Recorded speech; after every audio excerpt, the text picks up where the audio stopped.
Tem que botar para gravar, pelo amor de Deus. Pronto. Então, assim, os que são mais recorrentes, por exemplo, a exemplo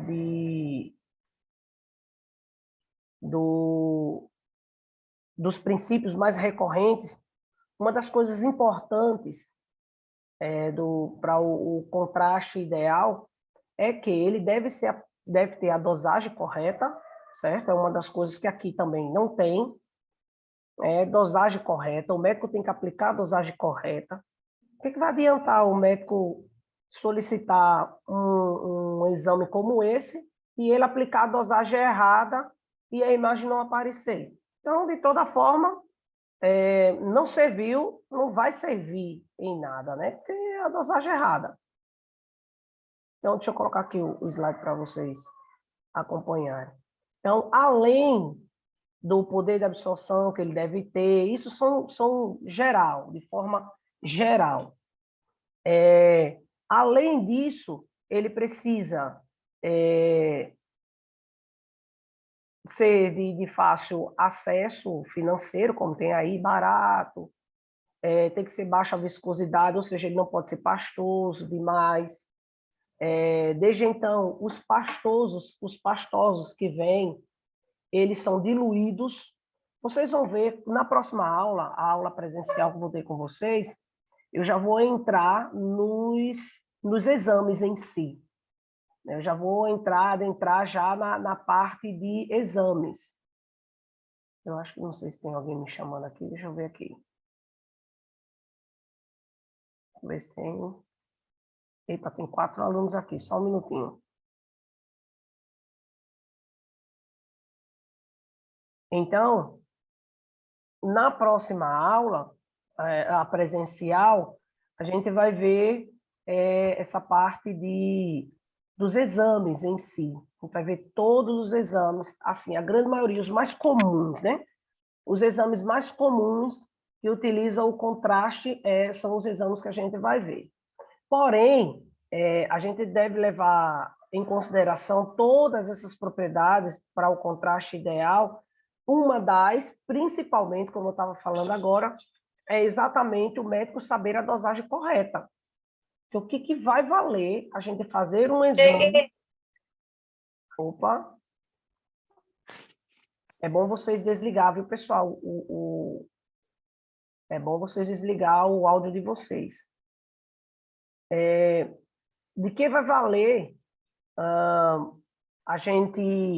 o médico fazer uma aplicação de contraste sem ele saber a dosagem? Nunca se iluda. Aquilo que eu falei para vocês em sala de aula da última vez. Vai ter médicos que vai saber? Vai. Vai ter médicos que não vai saber? Vai. Então, alguns conhecimentos nessa área é importante a gente saber, tá? Que fique bem ciente essa questão. O saber é importante. O saber é importante exatamente para, numa ocasião ou outra, a gente conseguir auxiliar ou ajudar ao médico na situação. Mas o fazer não é nossa obrigação. Tá? Que isso fique bem claro. A gente sempre bate em cima muito disso aí, vocês vão ver. Desde o início do curso até o final do curso, vocês vão ver a gente comentando muito sobre isso. Falando muito sobre isso. Sobre a aplicação, as vias de aplicação. Tem médico que não sabe nem qual é a via de aplicação. Tem médico que não vai saber. A via de aplicação para vias respiratórias. As vias respiratórias, a gente consegue fazer venosa, intramuscular, nasal. Como é que é essa aplicação? Vai depender. O que é que o médico quer ver? Qual é a estrutura que o médico quer ver nas vias respiratórias? Então, todos esses parâmetros, vocês precisam conhecer, vocês precisam saber. Então, para determinados tipos de exames, eu vou passar para vocês a forma, a dosagem, entre aspas, né, uma dosagem prévia, mais ou menos, de quanto seria. Toda dosagem ela leva em consideração o peso do paciente, biotipo do paciente, vocês vão ver essas questões também nos parâmetros dos protocolos. Então, leva em consideração peso, biotipo. Lembrando também, como uma colega até hoje mandou uma mensagem para mim, me perguntou, professor, essa questão do essa questão do teste, de fazer essas coisas. Essa questão deve Em contraste, se toda aplicação de contraste precisa se fazer. Com certeza, um precisa se fazer. Precisa se fazer, porque eu preciso saber se o paciente ele é alérgico, ele é aquele alérgico, eu esqueci o nomezinho que se dá, rapaz, é alérgico, um nomezinho, quando a pessoa já nasce com alergia àquela química, aquele químico, né? Alérgico crônico, né? Chamado alérgico crônico. Então, tem pacientes que ele é alérgico crônico. O alérgico crônico, o pouquinho que você colocar, ele vai sentir, ele vai ter reação. Então, para o alérgico crônico, a gente não pode utilizar determinados tipos de contraste. Então, preciso saber, preciso conhecer, preciso perguntar, porque às vezes, para vocês terem noção, às vezes chega paciente para a gente fazer exame, às vezes, que a gente pergunta assim, inclusive, minha gente, eu estou esperando meu almoço. Se chegar aqui, eu vou ter que parar aqui uns 2 minutinhos para me pegar. Estou até olhando aqui para o portão, já com medo do cara passar direto. Enfim, tem pacientes que chegam lá assim. O senhor tem alergia a marisco? Tenho. Poxa, para que molesta o paciente para fazer esse tipo de exame utilizando esse contraste que tem a mesma composição química de algumas partes da composição química de mariscos, por exemplo, né? E por que danado o médico passou? O senhor avisou a seu médico? Não, que ele me perguntou. Ou seja, se você não pergunta, a técnica ou o técnico, perdão, a enfermeira vai fazer a aplicação de contraste, às vezes nem ela mesma pergunta se o paciente tem, se o paciente não tem. Ela vai fazer a aplicação de contraste, o paciente tem a aversão crônica, tem uma aversão crônica, pensa que não, o paciente vem a óbito, quem responde pelo moído todinho porque o paciente está dentro da minha sala, então, querendo ou não, eu não vou responder juridicamente, mas eu vou ter que prestar esclarecimento do que foi que houve. Então, o esclarecimento que nós técnicos vamos dizer, olha, a gente posicionou o paciente, na hora de colocar a aplicação, esse paciente teve uma aversão e aí veio a óbito. É o que a gente vai falar. Se você, técnico de radiologia, ou enfermeiro e técnico de radiologia, faz a aplicação, então a responsabilidade ela torna para você. Porque você fez a aplicação e você que está fazendo o exame. Então a responsabilidade é do técnico que está lá fazendo a aplicação e fazendo a...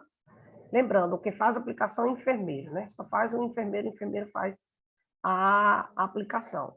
O técnico de enfermagem, ele não pode fazer. Porém, em alguns lugares, quem faz é técnico de enfermagem, são técnicos de radiologia.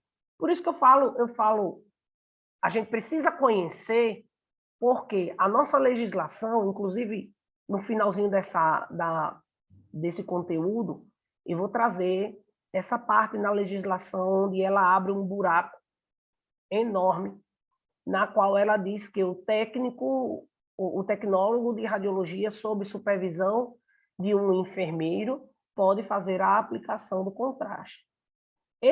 Essa lacuna aí, dentro da nossa legislação, abriu portas para muitas clínicas obrigar e pedir para que os técnicos de radiologia, os tecnólogos de radiologia façam a aplicação. Porém, nós não temos habilidade, nós não temos... Se um técnico de radiologia mesmo conclui o curso de radiologia, ele não vai saber nem pulsionar. Por quê? Porque a nossa área não é pulsão. A nossa área é imagem. Como é que eu vou saber pulsionar um negócio se eu não sou habilidoso nisso? E o meu curso não me treina para isso. Então, querendo ou não, o técnico de radiologia, em alguns lugares, eles são submetidos a isso. A exemplo de algumas clínicas aqui em João Pessoa, a Nova Diagnóstico, a Ecoclínica, a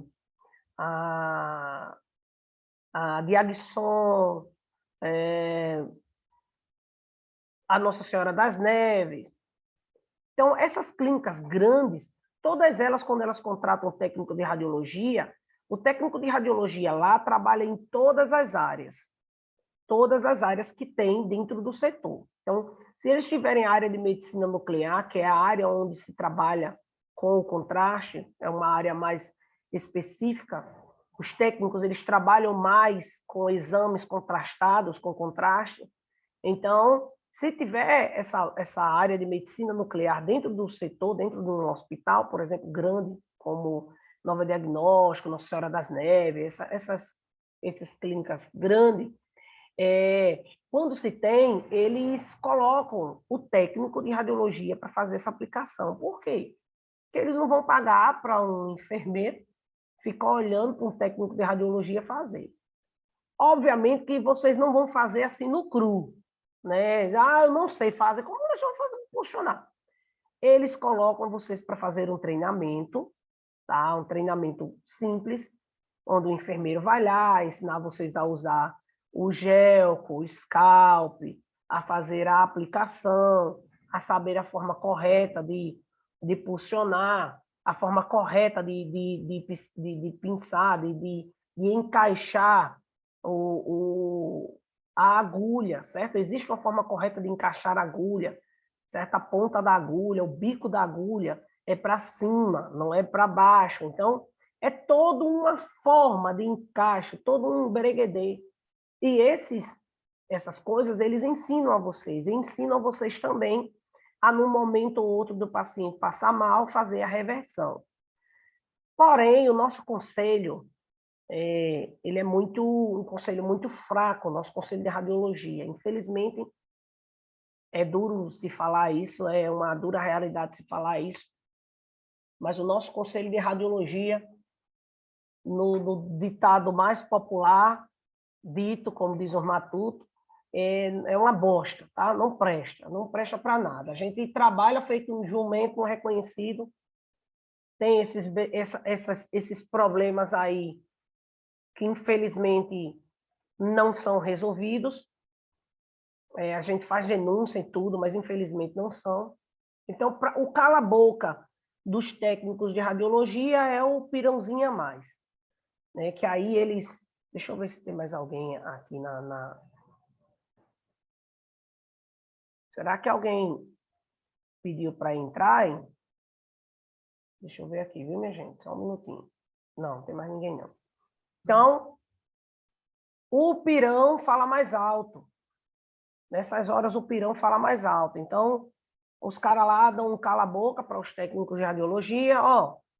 Fica aí, faz essa aplicação aí, aprende aí. A gente vai te dar aí 200, 300 reais a mais aí para tu desenrolar esse Paranauê para a gente. Isso aí, o técnico de radiologia, né, fica meio que, né, quem é que não quer receber 200, 300 conto a mais do salário que você recebe?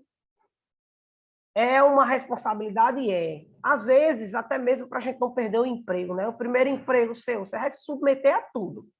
Até limpar o chão da sala, você vai fazer, né? Eu me lembro muito bem que o meu primeiro emprego, até limpar a sala, eu limpava. Deixava a sala bem limpinha, sempre limpei a sala. Na realidade, todos os lugares que eu trabalho, eu sempre deixo tudo bem organizado.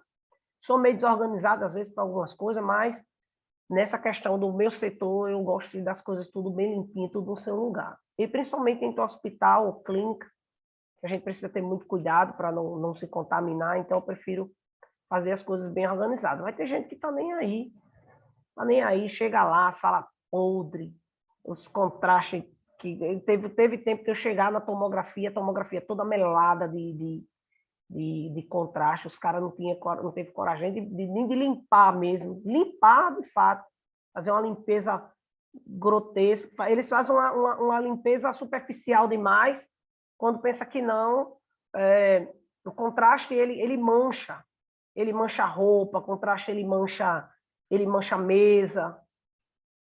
Aí, às vezes, a mesa ficava toda manchada, aquela melequeira, uma ceboseira danada. E o paciente, às vezes, vomita o contraste. Às vezes, paciente, quando está tendo uma reação muito intensa do contraste, chega a se urinar de dor do contraste, às vezes dependendo do contraste, dependendo da via, às vezes a via está errada, a via é endovenosa, bota intramuscular, aí dá aversão ao paciente, o paciente sente dores na região. Aí, olha, é uma situação. Quem trabalha na área de contraste precisa prestar muita atenção. Vocês que vão trabalhar nessa área futuramente, trabalhem com muita atenção, prestem muita atenção como eles fazem os posicionamentos, como eles fazem a aplicação, onde é feito. Preste muita atenção no paciente, olho vidrado no paciente. A gente não tira o olho do paciente um minuto, é olhando para o computador aqui e olha para o paciente, olha para o computador, olha para o paciente. A gente não pode tirar o olho de jeito nenhum do paciente, porque a qualquer momento o paciente ele pode partir, e aí, meu filho, só Jesus na causa. Enfermeiro, técnico de enfermagem, o médico, ele não pode se ausentar do setor. Tem deles que não vai nem lá mesmo na UPA, meu Deus do céu, quando eles vão fazer uma aplicação de contraste, vai lá, manda um enfermeiro lá aplicar, o enfermeiro some. Aí a gente tem um radinho dentro do setor, porque a gente fica direto no radinho. Qualquer coisa, qualquer sintoma que a gente perceber, a gente, por favor, o enfermeiro no raio-x, na tomografia, o paciente está passando mal, tal, aí eles correm todo mundo para lá, é um desmantelo danado. Mas não pode se ausentar, não pode. Enfim, então, além do custo, além da viscosidade, ser fácil o manuseio, persistir em tempo suficiente, essa questão de persistir por tempo suficiente na área de estudo só vai persistir de forma correta se o médico colocar a dosagem correta. Se o médico não colocar a dosagem correta, vai ser muito rápido. E a gente precisa ser muito rápido nos primeiros exames. No primeiro exame, a gente já tem a noção de onde esse contraste já está. Então, às vezes, por exemplo, um contraste para as vias urinárias, para ver as vias urinárias. Ele é muito rápido, o sangue ele filtra muito rápido esse tipo de contraste. Então, ele joga muito rápido para as vias urinárias. E aí, o que acontece? Na hora da aplicação, com menos de um minuto, às vezes é 50, 30 segundos, é coisa muito rápida. A gente já faz a primeira... Professor, tem alguém mandando mensagem, que não está conseguindo entrar na aula. Quem? Eu não sei, eu não estou vendo o nome, não. Só está dizendo que não está conseguindo entrar na aula. Deixa eu ver se é porque ela mandou e eu não aceitei. Não, mas aqui não tem ninguém, não. Deixa eu mandar o convite de novo.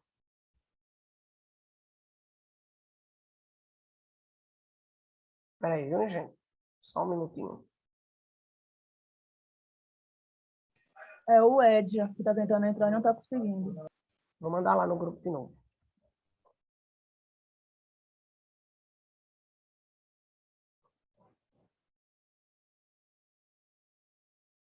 Qualquer coisa, se ela não entrar nesse primeiro momento, daqui a pouco não vai parar e eu não tenho gravado essa parte, aí ela assiste essa parte e ela dá continuidade, se ela não conseguir entrar.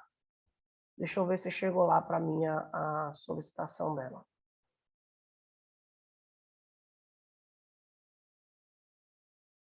Deixa eu só parar aqui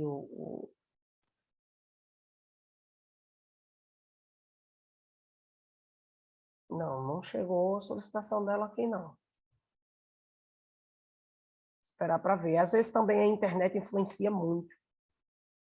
Mas aí qualquer coisa, como eu estou aqui no curso, qualquer coisa vocês enviam lá para ela. O professor está gravando, qualquer coisa você assiste depois, ele vai mandar o link e você assiste.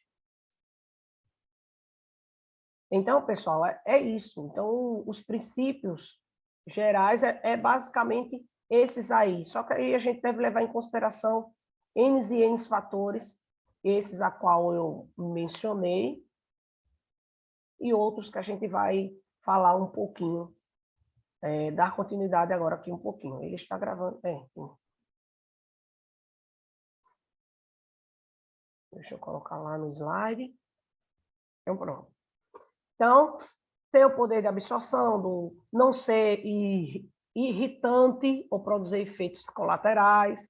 Como a gente viu, os primeiros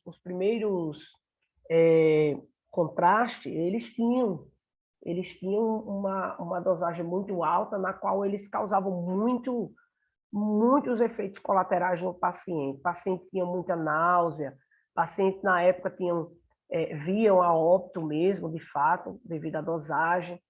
Às vezes o médico queria ver uma determinada região, só que para ver aquela determinada região precisava de uma dosagem bem alta, e assim sucessivamente. Então, muita gente morreram devido a essas dosagens excessivas, e não é diferente nos dias de hoje não, tá? Nos dias de hoje tem muita gente morrendo por conta de dosagens mal feitas. Então, por isso que a gente bate sempre na tecla. Eu não vou nunca questionar um médico pela dosagem, tá? Mas se a imagem ela não aparecer, eu digo, doutor, eu acho que a sua dosagem foi pouca demais. Eu acho que não, essa dose que o senhor colocou não foi suficiente para a imagem ser formada, não. Ou o senhor colocou muito pouco e ele não fixou por um tempo determinado, esse tempo que o senhor achou que deveria ser, ou é antes. Então, a gente só sabe quando a gente faz um raio-x teste. Esse raio-x teste, ele é feito na hora da aplicação. Quando a enfermeira está fazendo a aplicação mesmo, aí a gente faz o primeiro raio-x. Assim que ela coloca a seringa, que ela aperta, começa a fazer a aplicação, aí a gente vai lá e dá o X. E aí a gente vê, aí diz, então realmente é o tempo, tem que ser mais rápido. E aí, imediatamente, a gente já faz outro. O contraste, o equipamento bacana para se trabalhar com contraste deve ser o equipamento de raio-x digital. Vocês conseguem, isso referente a raio-x, tá? Tomografia é computadorizada, então é digital, é digitalizado. Mas, assim, convencional, dá para se fazer? Dá. Porém, a dosagem ela tem que ser bem mais alta para que exista essa questão do tempo, da persistência desse tempo maior no corpo do paciente, para que a gente consiga fazer os exames de acordo com o tempo e com a fixação desse contraste no corpo do paciente. Então, quando vocês verem os posicionamentos, quando vocês verem os exames em si, vocês vão ver, primeiro raio-x piloto, depois raio-x, primeiro o raio-x simples, depois o piloto, depois o raio-x com 20 minutos, depois mais um raio-x com 30, depois um raio-x com 1 hora, e assim sucessivamente, porque o médico ele vai ver, ele quer ver o processo desse contraste no corpo do paciente, do início até o fim. Então, ele tem que ser expelido do corpo. Ele tem que ser expelido do corpo o mais rápido possível. E esse contraste, normalmente, ele é expelido pelas vias urinárias. Tá? Então, a grande maioria dos contrastes, eles vão tudo para a via urinária para ser expelido. Quando a gente faz um raio-x... Ô, professor. Oi. Quanto tempo demora para o corpo expelir todo o contraste? Vai depender de como é ingerido? Vai depender da dosagem que o médico passou, vai depender do contraste que está sendo aplicado, porque tem deles que ele tem uma fixação maior, tem deles que passa dias. O paciente ele passa 2, 3 dias, 10 minutos aqui, está marcando, viu, minha gente? 10 minutos para a gente finalizar aqui. E aí a gente abre o segundo vídeo. E aí tem deles que não, nunca chega a 10 dias não, perdão. 2 dias, um dia e meio, é mais ou menos isso. Tem deles que chega a esse período, 1 dia e meio, 2 dias, no máximo 2 dias. Aí o paciente ele vai colocar ou pelas fezes, ou ele vai colocar pelas vias urinárias, ou ele vai colocar pela sudorese, pelo suor, ou ele vai colocar... Tem várias formas dele expelir, né? Essas são as mais comuns. Suor, que é a sudorese, pelas vias urinárias, que é o xixi, né? E pelas fezes, né? Que é o cocô, mais dito, né? Então, Certo. lembrando, esse contraste, ele pode ser... Esses contrastes, tá? Esses contrastes que eu estou falando aqui para vocês, sem ser os radiofármacos. Os radiofármacos, eles precisam ser eliminados, os radiofármacos, eles precisam ser eliminados em sanitários específicos. Por quê? Porque os radiofármacos são aplicações que neles têm dosagens de radiação. O contraste em si não tem radiação, tá? Mas aí ele pode ser expelido em qualquer sanitário, em qualquer lugar. Mas os radiofármacos, certo? Os que contêm radiação, eles precisam ser expelidos somente em lugares específicos. Desde então, os pacientes que se submetem a radiofármacos, eles ficam na clínica desde o início do exame até o final do exame. Então, até eles terem a noção de que houve decaimento daquela radiação e o paciente pode ir para casa tranquilamente. Tá? Lembrando que o paciente no radiofármaco, ele é contaminado com a radiação. Tá? O contraste em si não contamina o paciente, mas o radiofármaco chega a contaminar o paciente com radiação.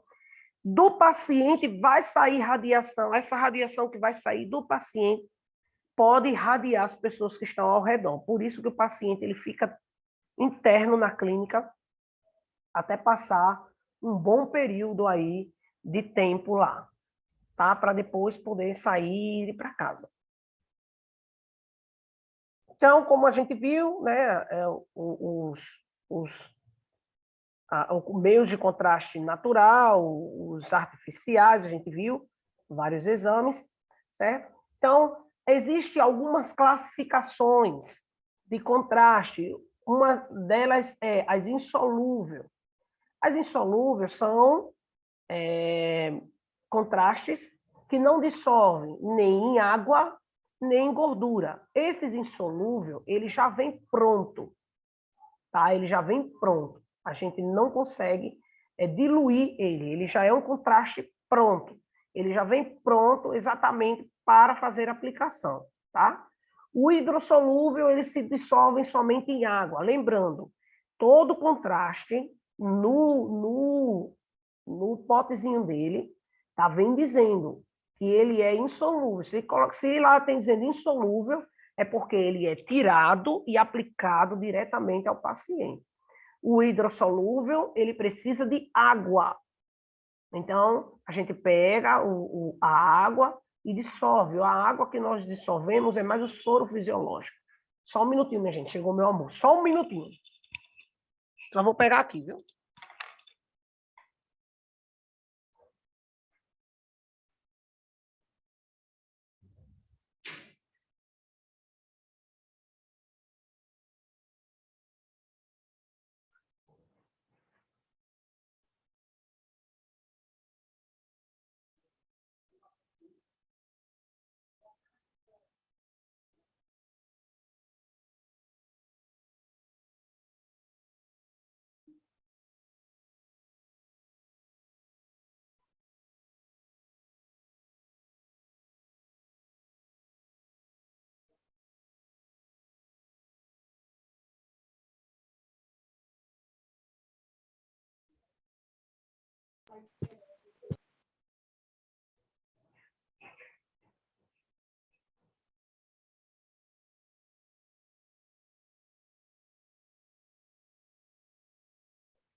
Ó, voltei.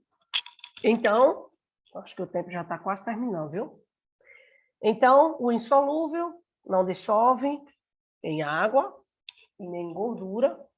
O hidrossolúvel se dissolve na água, é o que a gente utiliza o soro para fazer a diluição, que é o que nós chamamos de diluir, tá? E o dissolúvel é em gordura, que é chamado o lipossolúvel, tá?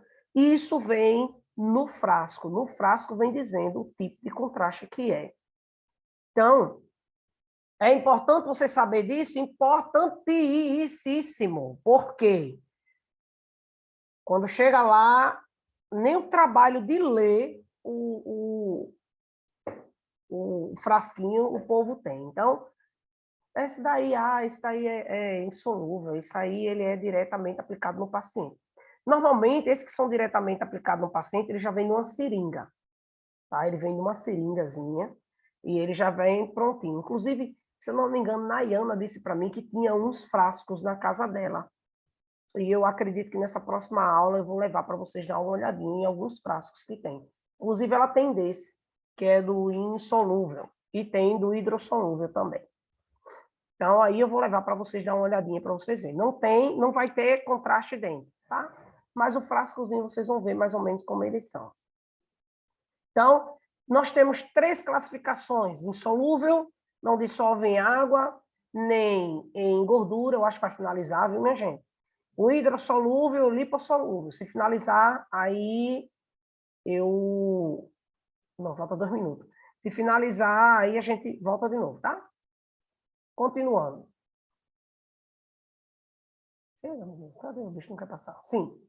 As vias de administração. Então, nós temos em vias orais ou em vísceras ocas, certo? Em regiões ocas, boca, certo? Principalmente na parte boca. Parenterais, que são as vias intraatrial ou intravenosa, tá? A intraatrial a gente não faz essa aplicação porque é uma aplicação muito complicada, a gente faz mais intravenosa, certo? Que é na veia. A endocavitária é a administração do contraste por via de comunicação natural da cavidade, como meio exterior, o enema opaco. O enema opaco é feito exatamente no reto, é colocado exatamente no reto do paciente. Então, pode ser injetada dentro da estrutura, né, que no caso é o endocavitário. E nós temos o intracavitário, que é a administração do contraste através das paredes da cavidade, ou a colangiografia transnoperatória. Isso daqui essa colangiografia, ela é feita exatamente quando o paciente ele passa por um processo operatório, por um processo de operação. E ela é feita dentro da cavidade mesmo, então faz a aplicação lá dentro da cavidade também. Ela pode ser fora, que no caso é a intracavitária, e dentro, que é a endocavitária. Nesse caso aqui, ela é feita fora. Então, o paciente, o paciente ele tem um problema de intestino, foi feito um corte no intestino do paciente, e aí precisa se fazer...